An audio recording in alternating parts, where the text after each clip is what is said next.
మీ అందరికీ తెలుసు సింగరేణి అంటే ప్రాణం నాకు. సింగరేణి కోసం ఇప్పుడు కాదు తెలంగాణ రాకముందు నుంచి కూడా మరి మనకు కరువు ఉన్నటువంటి సందర్భంలో కూడా అన్నం పెట్టినట్టి బొగ్గుబాయిలను మనం ఎన్నడూ కూడా మరవరాదు. ఆనాడు ఆంధ్ర వలస పాలనలో మన యువతకు ఉద్యోగాలంటే కేవలం బొగ్గుబాయి అన్నట్టే ఉండి మన బతుకు తెరువుకు సంబంధించి మనని కాపాడుకున్నటువంటి సిర్లవేణి సింగరేణి. మరి అటువంటి సింగరేణిని రాష్ట్రం సాధించుకున్న తర్వాత అభివృద్ధి చేసుకున్నాం.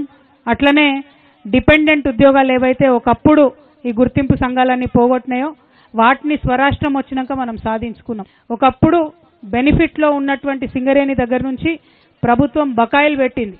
అంటే ఆల్రెడీ సింగరేణి పాకెట్లో 42-43 వేల కోట్లు ప్రభుత్వం నుంచి రావాల్సినవి ఉన్నాయి. ఇది ఉండంగా ఇక్కడున్నటువంటి కొత్త బాయిలు తెరిచి ఇక్కడున్నటువంటి వాళ్లకు కొత్తగా ఉద్యోగాలు ఇవ్వాల్సింది పోయి కాంగ్రెస్ ప్రభుత్వం వచ్చిన తర్వాత ఎక్కడనో కర్ణాటకలో పోయి బంగారం గని కొన్నారు, ఇంకెక్కడనో పోయి రాగి గని కొన్నారు. ఇంకా ఎంత సిగ్గుచేటంటే ఆ కొన్నటువంటి గనుల కట్ట చేయడానికి వీళ్ళ దగ్గర డబ్బులు లేవట.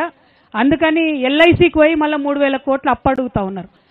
స్వయంగా సింగరేణి దగ్గర 42,000 కోట్ల రూపాయలు ఉంటే ప్రభుత్వం సింగరేణికి ఇవ్వకుండా, సింగరేణి ఇతర గనులను అభివృద్ధి చేసుకోవడానికి డబ్బులు ఇవ్వకుండా సింగరేణి పోయి మళ్ళీ ఎల్ఐసి నడుపుకునే పరిస్థితి వచ్చింది. అంటే సంస్థను ఎట్లా దివాలా తీస్తురన్న విషయం దయచేసి సింగరేణి కార్మికులందరూ అర్థం చేసుకోవాలి. ఈ బతుకమ్మ సాక్షిగా మా ఆడబిడ్డల సాక్షిగా నేను డిమాండ్ చేస్తూ ఉన్నాను కాంగ్రెస్ ప్రభుత్వాన్ని, ముందు మీరు మీ అవినీతిని తగ్గించుకోండి. అవినీతిని తగ్గించుకుంటే కొత్త ప్రాజెక్టులు వస్తాయి, కొత్త బాయిలు వస్తాయి. చేసిన ప్రతి పనిలో అవినీతిని బంద్ చేసుకుంటే వందలాది వేలాది మందికి ఉద్యోగాలు వచ్చే అవకాశాలు ఉంటాయి. దయచేసి ఆ దిశగా ప్రయత్నం చేయమని కోరుతా ఉన్నాను.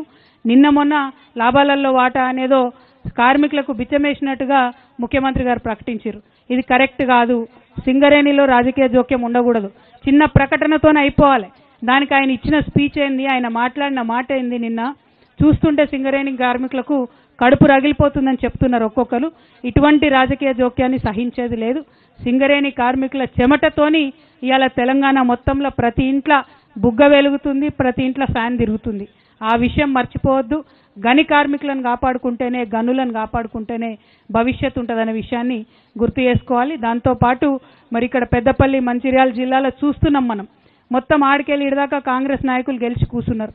పోనీ ఏమైనా మంచి పనులు చేస్తారా అంటే టోటల్ గుండాయిజం, మొత్తం అందరినీ కొట్టించుడు, జైల్లో పెట్టుడు, పోలీసులకు పట్టించుడు. మీరు కాంగ్రెస్ రాజ్యం నడుస్తుందా, పోలీసుల రాజ్యం నడుస్తుందా అర్థం కాని పరిస్థితి ఉన్నది. దాన్ని తగ్గించుకోండి దయచేసి. తెలంగాణ ప్రజలు కొన్ని రోజులు సైలెంట్గా ఉంటారు, ఎందుకంటే చూస్తారు, గమనిస్తారు ఎవరేం చేస్తున్నారని. కానీ ఎల్లకాలం సైలెంట్గా ఉండరు.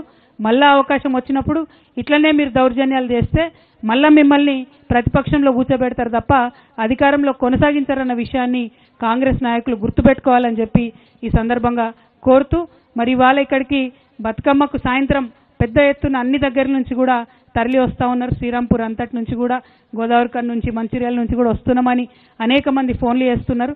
సంతోషం.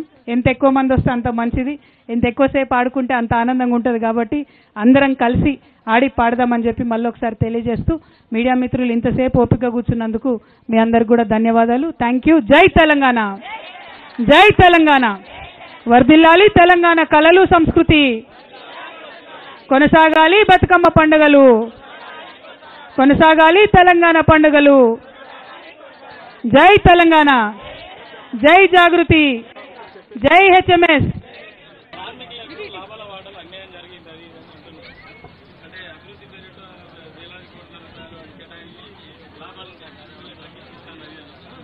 ఇప్పుడు ఒక్కటండి, ఎప్పుడైనా కూడా పోయినసారి కూడా కాంగ్రెస్ ప్రభుత్వం కార్మికులు చేసిన మోసం ఏంది, టోటల్ వచ్చినటువంటి లాభాలలో ముందు కార్మికుల వాటా పక్కకు పెట్టి తర్వాత ఏమన్నా అభివృద్ధి కార్యక్రమాలు చేసుకోవాలి.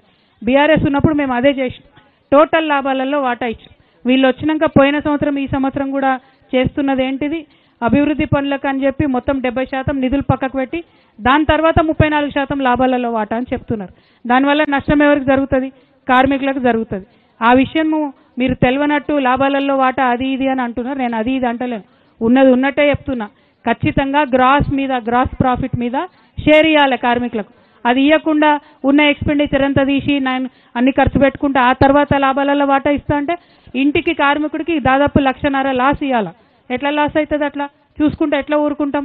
ఈ కార్మికుల కోసమే కదా కొట్లాడింది ఈ కార్మికుల కోసమే కదా తెలంగాణ తెచ్చుకున్నది. లెక్కల గారేడి చేసి కార్మికులు మోసం చేస్తామంటే నేను అదే చెప్తున్నా, ఎల్లకాలం నడవదు. ఇంటికి ₹1,00,000 తుట్టి చేసిండి ముఖ్యమంత్రి గారు. ఆ విషయాన్ని మాత్రం అడుగుతున్నాం, వదిలిపెట్టం, ఖచ్చితంగా అడుగుతూనే ఉంటాం. మీరు ఒక క్వశ్చన్ అడిగిన మేడంను, ఇవాళ లాభాల అభివృద్ధి కోసం పక్కన పెట్టినామన్నారు.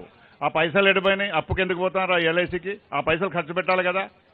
దొంగ మాటలు, అంకెల గారడి, మోసం చేస్తున్నారు. బాయిలు బంద్ చేసిండ్రు, ఇండ్లు కూడా సరిగా లేవు. అదొకటి. కొత్త పార్టీ విషయంలో మేడం మాట్లాడు.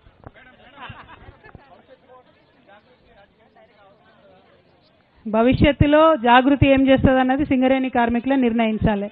నాకు తెలంగాణ రాకముందు కూడా సింగరేణి కార్మికుల మధ్యలోనే ఉన్నా నేను. అప్పుడు కూడా ప్రతి సంవత్సరం ఏదో ఒక చోటుకు వచ్చి బతుకమ్మ చేసుకున్నా. ఇప్పుడు కూడా అదే చేస్తున్నా. రేపు పొద్దున కూడా నేనేం చేయాలన్నా సింగరేణి కార్మికుల దగ్గరికే వస్తా ఫస్ట్. ఆ తర్వాత నిర్ణయం తీసుకుంటాం. ఏ నిర్ణయాలు ఉన్నా సమయాన్ని బట్టి, అవసరాన్ని బట్టి ప్రకటిస్తాం. ఎందుకంటే నా ఒక్కదానికి లాభం కోసం కాదు కదా ఏం చేసినా కూడా, అందరికి మంచి కోసం చేయాలి. దానికోసం ప్రయత్నం చేస్తాం. వర్ధిల్లాలి.